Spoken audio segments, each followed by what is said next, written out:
I sit on a council of 13 people that take orders only from the Rothschild Tribunal in London, which they claim they take their orders directly from Lucifer. I was the manager of Zodiac Productions, which Zodiac Productions, its name's been changed since then. I'm not even sure what they call it now, but it's the largest music conglomerate in the world. It owns RCA Records, Columbia Records, Motown Records, owns almost all the concert booking agencies in the United States.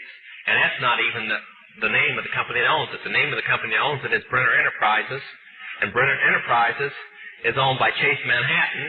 Chase Manhattan's owned by Standard Oil, and Standard Oil is owned by the Lords of London. You can track it on back. You kind of get the idea after a while.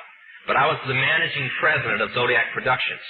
It's one of my jobs as being one of these 13 people. Thus, I got to know many of the people who produce music and sing the music and play the music that you play. Now, one of the closest friends that I got during that time that I obtained was a man named David Crosby. Crosby, Still, Nash & Young. And I saw David the day before Christmas last year, talked with him. I got him away from this witch that he had with him. He told her to go shopping. We were in West Hollywood, and I was witnessing around to people I knew. We went off in this store, and we started talking. I said, David, I'd like to ask you a couple questions. I said, I already know the answers, but I've been gone for 5 years. I'd like to know if certain things are still the way they were when I left. I said, now I'll have to explain some of this when I'm done, because you're not going to understand it all unless you know something about music. I said, do they still take the master to the temple room? Dave said, yeah. I said, do they still have the coven conjure demons into the master? He said, of course. I said, now, I got to know something. What's the main reason for rock music?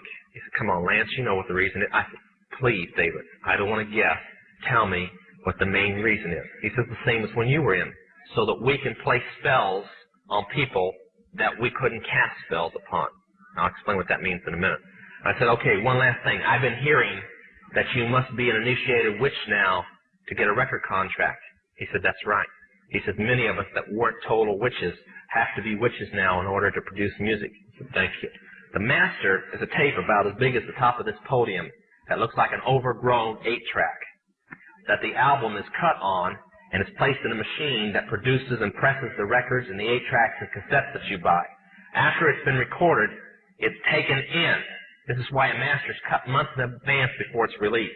On the full moon, it's taken in to a temple room about the size of this auditorium that is in every one of the major music companies, behind locked doors up in the executive offices. And it's placed on an altar sitting in the north of the room, and a pentagram engraved in the floor.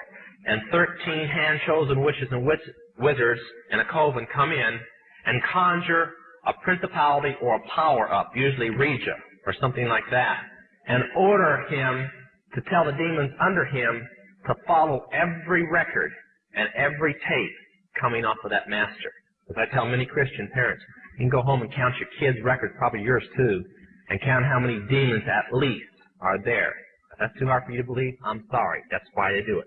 Now listen to me. This is why rock music's addicting. Have you ever seen kids that got rid of their music? They go around like this. They can't wait to find a rock station somewhere, and they sneak off just like getting a cigarette or a fix, because it's addicting. That's why they can't give it up. The rest of the conversation was this. You can't cast a spell on a Christian, but you can get a Christian to cast a spell on themselves. If you give the permission for the spell to work, being a Christian won't block it. And rock music is not just a song. It is supernatural music that which is carefully designed by their spirit guides or familiar spirits in the form of spells. When you're in the first or second level, you have to learn over 2,000 words that said by anybody else mean something totally different than when you say them. Elton John has said he's never written a song or sung a song that wasn't in which language. Now I want to show you something. See how many kids in here will be honest and adults. How many remember and have heard at least several times a song called Hotel California? Somebody tell me what it meant. Quickly, somebody tell me what it meant. Huh? That's pretty close. But from the words, what did it mean? Well, that's more of a guess. See, most people can't tell you. That's why when people do drugs and they listen to songs in which language, they get some of the meaning. But most of the time, they can't tell you. Stop and think how many songs are out there that you really like, and you don't have any idea what the person was talking about. Beyond the Yellow Brick Road? How about The Destroyer by Kiss? Can anybody tell me what it's about? Kiss said in it, kids, tell your parents. They're talking about Helter Skelter. Beatles sung Helter Skelter in which language? Nobody knew what it meant. Manson did because he belonged to the process. Helter-skelter is a several thousand-year-old word. Most of the music is either about helter-skelter or a place called the Night Winds, which is what Hotel California is about, and different doctrines of witchcraft. You listen to them, your parents let you listen to them, and they have no idea. Kiss openly bragged how they were gaining control of people through their music because the people played their music. They told how they didn't form their own group. Their church, because they were ordained ministers of the Satanist church, placed them together. And that's how most of the music is done.